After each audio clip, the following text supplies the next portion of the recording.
নমস্কাৰ মই doctor Washim Hoque আপোনালোক সকলোকে মোৰ চেনেল ফিজিও দিহালৈ স্বাগতম জনাইছোঁ আজি আমাৰ আলোচনাৰ বিষয় হ'ল ফ্ৰজেন শোল্ডাৰ আমি আমাৰ বহু সময়ত দেখোঁ যে কিছুমান লোকে কান্ধৰ বিষত ভুগে আৰু এই বিষটো আৰম্ভণিটো লাহে লাহে হয় আৰু পিছলৈ হাতখন দাঙিব নোৱাৰা হয় বা হাতখনেৰে বিভিন্ন ধৰণৰ কাম কৰিব নোৱাৰা হয় হাতখন পিছলৈ নিব নোৱাৰা হয় আৰু এনে ক্ষেত্ৰত দেখা যায় যে এই 35 বছৰ বয়সৰ পাছত এই অসুখটো সাধাৰণতে দেখা দিয়ে হয়তো আপোনালোকে আপোনালোকৰ ওচৰে পাজৰে বা আপোনালোকৰ ঘৰতে হয়তো এনেকুৱা ৰোগী দেখিছে যাৰ কান্ধৰ বিষ হয় আৰু প্ৰথম অৱস্থাত কান্ধৰ বিষটো পাতলকৈ থাকে ক্ৰমান্বয়ে বাঢ়িবলৈ ধৰে আৰু এটা সময়ত ই হাতখন দাঙিব নোৱাৰা হয় আগলৈ নিব নোৱাৰা হয় পাছলৈ নিব নোৱাৰা হয় এনে ধৰণৰ বিষত ভুগে আৰু এই বিষটোকে আমি ফ্ৰজেন শোল্ডাৰ বুলি কওঁ এতিয়া ফ্ৰজেন শোল্ডাৰৰ তিনিটা ষ্টেজ থাকে আজি মই আপোনালোকৰ আগত এই তিনিটা ষ্টেজৰ বিষয়ে আৰু ফ্ৰজেন শোল্ডাৰৰ পৰা আমি কেনেকৈ প্ৰতিকাৰ পাব পাৰোঁ তাৰ ওপৰত আমি ভিডিঅ'টোত আলোচনা কৰিম ফ্ৰজেন শোল্ডাৰৰ প্ৰাৰম্ভিক ষ্টেজটো হ'ল ফ্ৰিজিং ষ্টেজ এই ফ্ৰিজিং ষ্টেজটোত সাধাৰণতে পেইনটো বেছি হয় কিন্তু মুভমেণ্টবিলাক হাতৰ হৈ থাকে সাধাৰণতে ৰোগীজনে ৰাতি শুওঁতে বেছিকৈ বিষ অনুভৱ কৰে আৰু হাতখনেৰে কিবা বস্তু এটা ধৰিবলৈ যাওঁতে বা কাপোৰ পিন্ধোতে কাপোৰ খুলোতে মূৰ ফণিয়াওঁতে বিষটো অনুভৱ কৰে আৰু এই বিষটো খুব শাৰ্প বিষ হয় আৰু যেতিয়া বিষটো ধৰে হয়তো তেখেতসকলে বহুত কষ্ট পায় আৰু এনে ধৰণৰ আৰম্ভণিত আমি সাধাৰণতে দেখোঁ যে ৰোগীসকলে আমাক এইটো কয় যে বিষটো বিশেষকৈ ৰাতিৰ পৰ্যায়ত বেছিকৈ হয় এতিয়া আমি এই প্ৰথম ষ্টেজটোত আমি কেইটামান কাম কৰিব লাগিব প্ৰথম ষ্টেজত প্ৰথমে আমি চিকিৎসকৰ পৰামৰ্শটো ল'বই লাগিব এখন এক্সৰে কৰি চাব লাগিব যে জইণ্টটোত আৰু বেলেগ ধৰণৰ অসুবিধা নাই আৰু তাৰ লগতে আমি কৰিব লাগিব কি জইণ্টটোত গৰম ঠাণ্ডা হেক দিব লাগিব অৰ্থাৎ এবাৰ গৰম পানী এবাৰ ঠাণ্ডা পানীৰে আমি হেকিব লাগিব জইণ্টটোত দিনটোত 2-3 বাৰমান যাতে জইণ্টৰ ইনফ্লামেশ্যনটো কমি থাকে আৰু এই ৰাতিৰ যিটো বিষ হয় তাৰ পৰা আমি আৰাম পাব পাৰোঁ আৰু লগতে আমি শুওঁতে কেইটামান পজিশ্যনৰ ওপৰত ধ্যান দিব লাগিব যেনেকৈ ধৰক আমি তললৈ মূৰ কৰি শুব নালাগিব আমি কাটি কৰি শুব নালাগিব কাটি কৰি শুলে আমি যিখন হাতত বিষ হয় সেইফালে নহয় ভাল হাতখনৰ ফালে কাটি কৰি শুই বিষুৱা হাতখন এটা গাৰুৰ ওপৰত থ'ব লাগিব এনেদৰে কৰোঁতে আমি অলপ বিষটোৰ পৰা আৰাম পাম আৰু এই ফ্ৰিজিং ষ্টেজটো আমাৰ পাৰ হৈ যাব এইখিনিতে ফ্ৰিজিং ষ্টেজত আমি কেতিয়াবা বিষৰ কাৰণে ফিজিঅ'থেৰাপি দিওঁ ফিজিঅ'থেৰাপিত আমি ultrasound therapy IFT tense IFR আৰু বিভিন্ন ধৰণৰ পেইন মেনেজমেণ্ট ইকুইপমেণ্ট আমি ইউজ কৰোঁ আৰু তাৰ পৰা বিষটো কমোৱাত হেল্প হয় তাৰোপৰি এইটো এটা চবতকৈ গুৰুত্বপূৰ্ণ কথা হ'ল এই প্ৰথম ষ্টেজত আমি কেতিয়াও ব্যায়াম কৰিব নালাগে কাৰণ ব্যায়াম কৰিলে বিষটো ক্ৰমান্বয়ে বাঢ়ি যাব পাৰে এই প্ৰথম ষ্টেজত আমি কেৱল পেইন মেনেজমেণ্টৰ ওপৰত কাম কৰিব লাগিব আৰু হাতখন ৰেষ্টত ৰাখিব লাগিব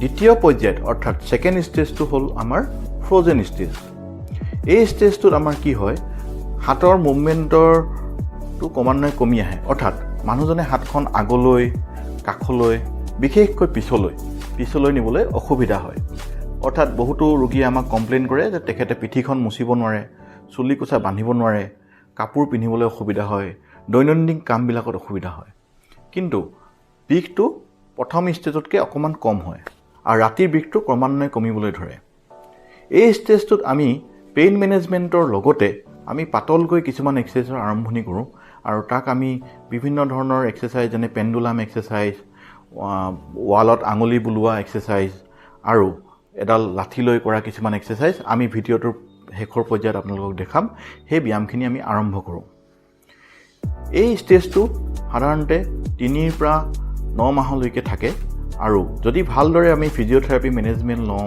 ভালদৰে আমি ব্যায়াম কৰোঁ তেনেহ'লে এইটো 3-4 মাহৰ ভিতৰতে সম্পূৰ্ণ শেষ হৈ যায় আৰু শেষৰ ষ্টেজটো হ'ল থ্ৰয়িং ষ্টেজ বা ৰিকভাৰী ষ্টেজ এই ষ্টেজটোত পেইনো কমি যায় আৰু হাতৰ মুভমেণ্টবোৰ আহিবলৈ আৰম্ভ কৰে কিন্তু ইয়াত এটা বস্তু দেখা যায় যে কমপ্লিট মুভমেণ্টটো নহয় অৰ্থাৎ হাতখন আমি প্ৰথম অৱস্থাত নৰ্মেল অৱস্থাত যিমান আমি দাঙিব পাৰোঁ আমাৰ থ্ৰয়িং ষ্টেজ বা ৰিকভাৰী ষ্টেজ সিমানখিনি পৰ্যায় নাপায়গৈ অৰ্থাৎ হাতখনে কমপ্লিট ৰেঞ্জ অফ মোশ্যনটো ঘূৰাই নাপায় এনে ক্ষেত্ৰত আমি হাতৰ কাৰণে ফিজিঅ'থেৰাপিষ্টসকলে মেনিপুলেশ্যন কৰোঁ বা হাতৰ জইণ্টটো মবিলাইজেশ্যন কৰোঁ যাতে জইণ্টৰ ৰেঞ্জটো কমপ্লিট ঘূৰি আহিব লাগে আৰু ব্যায়ামৰ পৰিমাণটো বঢ়াই দিওঁ আৰু লগতে যিবিলাক ব্যায়াম কৰিলে আমি জইণ্টৰ ৰেঞ্জটো কভাৰ কৰিব পাৰোঁ সেই ব্যায়ামবিলাক আমি আৰম্ভ কৰোঁ এই ষ্টেজটো ৰোগীজনৰ সম্পূৰ্ণ নিজৰ ওপৰত ডিপেণ্ড কৰে তেখেতে যিমান ব্যায়াম কৰিব তাৰ ৰিকভাৰীটো সিমান ফাষ্ট হ'ব আৰু এই ষ্টেজত দৰৱৰ পৰিমাণো কমি যায়, বিশেষ তেনেকৈ দৰৱ খাবলগীয়া নাথাকে, কিন্তু ব্যায়াম কৰিবলগীয়া বহু পৰিমাণে থাকে। আৰু এই ষ্টেজত যিমানেই ব্যায়াম কৰিব সিমানেই সোনকালে ৰিকভাৰী হয়। এতিয়া আমি নেক্সট পৰ্যায়ত ফ্ৰজেন শোল্ডাৰৰ ব্যায়ামখিনিৰ ওপৰত আলোকপাত কৰিম। এতিয়া আমি ফ্ৰজেন শোল্ডাৰত কৰিবলগীয়া ব্যায়ামকেইটাৰ বিষয়ে আপোনালোকক ক'ম। এই প্ৰথম ব্যায়ামটো হ'ল আমি এটা ওজন ল'ব লাগিব। ওজনটো 1 কেজিৰ পৰা আধা কেজিৰ ভিতৰত হ'ব লাগে। আৰু সেই ওজনটো আমাৰ যিখন হাতত বিষ হয় সেই হাতখনেৰে ওজনটো ধৰিব লাগে। আৰু এখন চকীত বা এখন টেবুলত আমি ভাল হাতখনেৰে ভেজা দি শৰীৰৰ ওজনটো চকীখনলৈ বা টেবুলখনলৈ ট্ৰান্সফাৰ কৰি দিব লাগে। এতিয়া অকণমান আগলৈ হাওলি এতিয়া বিষোৱা হাতখনেৰে ওজনটো ধৰি লৈ আমি হাতখন আগলৈ পিছলৈ পেণ্ডুলামৰ দৰে মুভমেণ্ট কৰিম। অৰ্থাৎ আমি নিজে একো জোৰ নিদিম, কেৱল মাত্ৰ এই হাতত থকা ওজনটোৰে আমাৰ হাতখন মুভ কৰিব। আৰু এইটো কৰোঁতে আমি 20ৰ পৰা 30 বাৰলৈ ৰিপিটেশ্যন কৰিব লাগে। আৰু এনেকৈ আমি 20ৰ পৰা 30 বাৰ কৰাৰ পাছত আমি ডাইৰেকশ্যনটো চেঞ্জ কৰিম। অৰ্থাৎ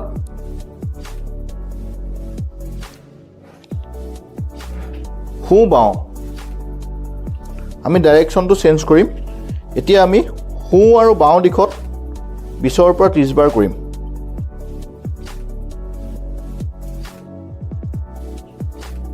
ইয়াৰ পিছত আমি হাতখন এবাৰ ঘড়ীৰ কাটাৰ দিশত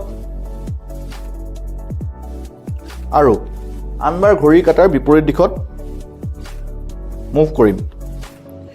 এই ব্যায়ামটো খুব লাহে ধীৰে কৰিব লাগে আৰু কোনো ধৰণৰ এক্সট্ৰা জোৰ দিব নালাগে, অৰ্থাৎ ঝাটকা দিব নালাগে। মানে আমি হাতখন এটা নিয়মীয়া জোখত ব্যায়ামটো কৰিব লাগে। বহু লোকে কি কৰে, হাতখন খুব জোৰেৰে হিলাব চেষ্টা কৰে। এনে কৰিলে কিন্তু বিষটো বাঢ়ি যায়।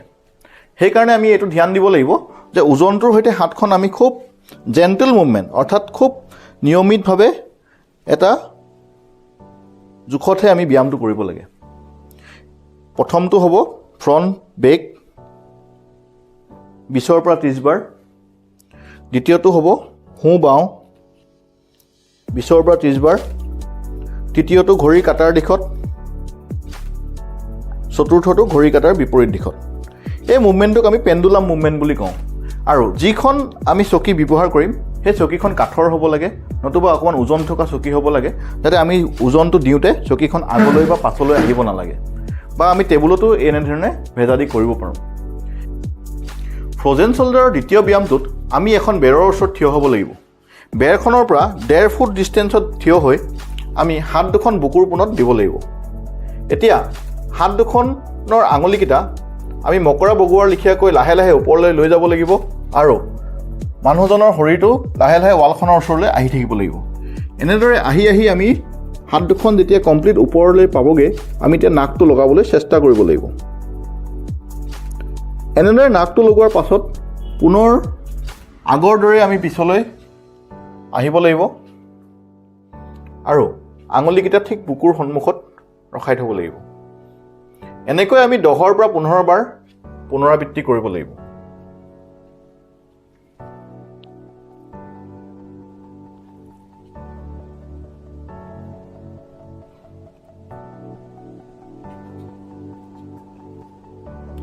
এই ব্যায়ামটো কৰোঁতে আমি কেইটামান কথা মন কৰিবলগীয়া আছে।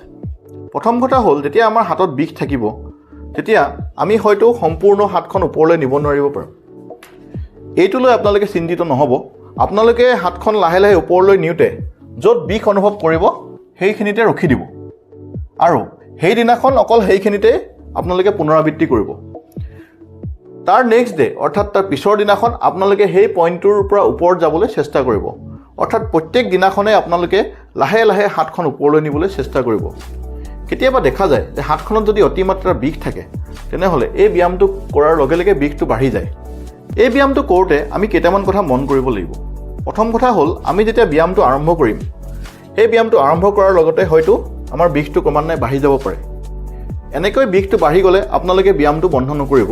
আপোনালোকে যিখিনি জেগাত বিষটো বাঢ়ে সেই জেগাটুকুৰাত ৰখি দিব আৰু তাতে আপোনালোকে 10ৰ পৰা 15 বাৰ পুনৰাবৃত্তি কৰিব আৰু পৰ্যায়ক্ৰমে প্ৰত্যেক দিনাই সেই পইণ্টটোৰ পৰা আঙুলিকেইটা ওপৰলৈ নিবলৈ চেষ্টা কৰিব। এনেদৰে কৰিলে আমাৰ হাতৰ জইণ্টটো ক্ৰমান্বয়ে খুলি খুলি গৈ থাকে, অৰ্থাৎ আমি যিটো জইণ্টত আমাৰ যিটো ৰেঞ্জ হয়, নৰ্মেল ৰেঞ্জ, আমি সেইটো এচিভ কৰিব পাৰোঁ। গতিকে মই আপোনালোকক এইটোৱে অনুৰোধ কৰিম যে আপোনালোকে ব্যায়ামটো আৰম্ভ কৰোঁতে হয়তো সম্পূৰ্ণ ৰেঞ্জ নাপাব পাৰে, কিন্তু য'লৈকে ৰেঞ্জটো পাইছে সেই তাতেই পুনৰাবৃত্তি কৰিব আৰু প্ৰত্যেক দিনাই অকণমান অকণমান হাতখন ওপৰলৈ নিবলৈ চেষ্টা কৰিব।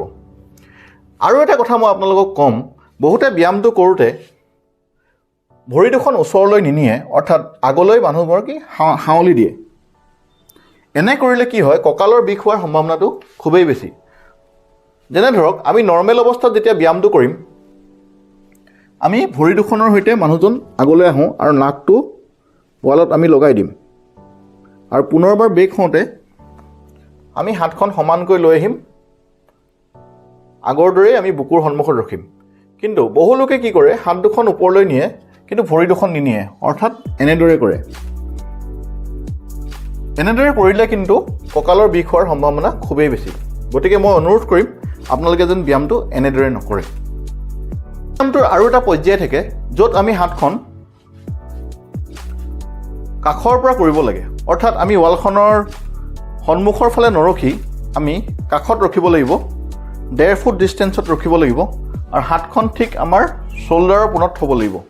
আৰু এতিয়া আমি হাতখন আগলৈ চাই, অৰ্থাৎ নাকৰ পোনত আমি চাব লাগিব আৰু হাতখন আমি লাহে লাহে আগৰ দৰেই ওচৰলৈ নি থাকিব লাগিব আৰু মানুহজনৰ শৰীৰটো ৱালখনৰ ওচৰলৈ আহি থাকিব লাগিব। এনেকৈ আমি 10 পৰা 15 বাৰ আমি পুনৰাবৃত্তি কৰিম। প্ৰথম পৰ্যায়ত আমি সন্মুখৰ ফালে কৰিম আৰু দ্বিতীয় পৰ্যায়ত মই দেখুওৱাৰ দৰে কাষৰ ফালে কৰিম। এই দুইটা পৰ্যায় আমি প্ৰাৰম্ভিক অৱস্থাত কৰিব পাৰোঁ। ফ্ৰজেন শ্বল্ডাৰৰ তৃতীয় ব্যায়ামটো হ'ল আমি এডাল ষ্টিক ল'ম, লাঠি ল'ম আৰু এই লাঠিডাল দুইখন হাতেৰে এনেকৈ ধৰিম আৰু হাতখন প্ৰথমে তলৰ পৰা ওপৰলৈ উঠাম। 1 ছেকেণ্ড হোল্ড কৰি আকৌ নমাই দিম, অৰ্থাৎ এনেকৈ আমি হাতখন ওপৰলৈ দাঙিম, 1 ছেকেণ্ড হোল্ড কৰিম, আকৌ নমাই দিম। এইটো কৰোঁতে যিসকল ৰোগীসকলৰ বিষটো বেছি থাকে তেওঁলোকে হয়তো অলপ দাঙোতে বিষটো হ'ব, কিন্তু আপোনালোকে ভয় নাখাব, যোনখিনিলৈকে পাৰে সেইখিনিলৈকে দাঙিব আৰু পুনৰাবৃত্তি কৰিব। প্ৰত্যেক দিনাই অলপ অলপকৈ দাঙিলে হাতৰ কমপ্লিট ৰেঞ্জটো ঘূৰাই পাব। এইটো হ'ল প্ৰথম ব্যায়াম। দ্বিতীয় ব্যায়ামটোত আমি হাতখন এনেকৈ ধৰিম আৰু ঘড়ীৰ কাটাৰ দিশত লাঠিডাল এবাৰ শৰীৰৰ ওচৰ চপাই আনি পুনৰ দূৰলৈ লৈ যাম। ঠিক তেনেকৈ তাৰ বিপৰীতে পুনৰ গাৰ ওচৰলৈ আনি দূৰলৈ লৈ যাম। অৰ্থাৎ প্ৰথমে আমি ঘড়ীৰ কাটাৰ দিশত শৰীৰৰ ওচৰৰ পৰা দূৰলৈ নিম, দ্বিতীয় পৰ্যায়ত শৰীৰৰ ওচৰলৈ আনি পুনৰ দূৰলৈ নিম। এনেকৈ আমি 10 পৰা 15 বাৰ পুনৰাবৃত্তি কৰিম আৰু ব্যায়ামটো কণ্টিনিউ কৰিম। তৃতীয় পৰ্যায়ত আমি লাঠিডালৰ দুইটা মূৰত হাত দুখন এইদৰে ৰখাই লওঁ। এনেদৰে ৰখাৰ পাছত আমি হাতখন আনখন হাতেৰে ঠেলি দিম। ঠিক তেনেকৈ এনেদৰে ঠেলি দিম। কমপ্লিট ৰেঞ্জ, অৰ্থাৎ যিমান পাৰোঁ আমি হাতখন দূৰলৈ ঠেলিবলৈ চেষ্টা কৰিম। যোনখিনিলৈকে বিষ নহয় আমি সেইখিনিলৈকে ঠেলিম, য'ত বিষাব তাত আমি ৰখি দিম। এনেকৈ আমি 10 পৰা 15 বাৰ পুনৰাবৃত্তি কৰিম।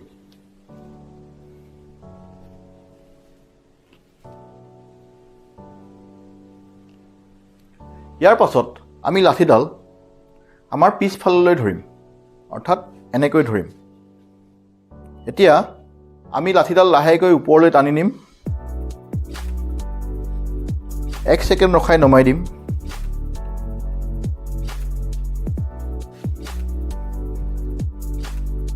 এনেকৈ 10 পৰা 15 বাৰ পুনৰাবৃত্তি কৰিম।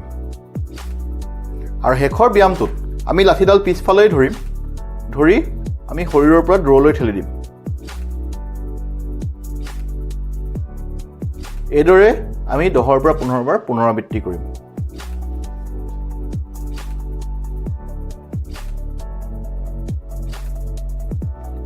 এইকেইটা ব্যায়াম আমি এডাল লাঠিৰ সহায়ত কৰিব লাগিব আৰু এই ব্যায়ামটো কৰোঁতে আমি হয়তো প্ৰথম দিনাখন খুব বেছি কৰিব নোৱাৰিব পাৰোঁ কিন্তু আমি নিৰাশ নহয় লাহে লাহে ব্যায়ামবিলাক আৰম্ভ কৰিব লাগিব ব্যায়ামৰ আৰম্ভণিটো নিশ্চয় আপোনালোকৰ কাৰণে কষ্টকৰ হ'ব কিন্তু আপোনালোকে নিৰাশ নহ'ব মই আপোনালোকক এইটো আশ্বস্ত কৰিব বিচাৰোঁ যে ব্যায়ামবিলাক আৰম্ভ কৰাৰ লগে লগে লাহে লাহে আপোনালোকে ব্যায়ামবিলাক কৰিব পৰা হ'ব আৰু সোনকালে হাতৰ বিষটোৰ পৰা উপশম পাব আশা কৰোঁ আজিৰ এই ভিডিঅ'কেইটাৰ পৰা আপোনালোকে লাভান্বিত হ'ব আগন্তুক দিনত মই ফ্ৰজেন শোল্ডাৰৰ ওপৰত কেইটামান এডভান্স এক্সাৰচাইজ আপোনালোকৰ আগত ভিডিঅ'ৰ আকাৰত লৈ আহিম আপোনালোকে সেই ভিডিঅ'কেইটাৰ পৰা নিশ্চয় বেছিকৈ লাভান্বিত হ'ব আৰু সেই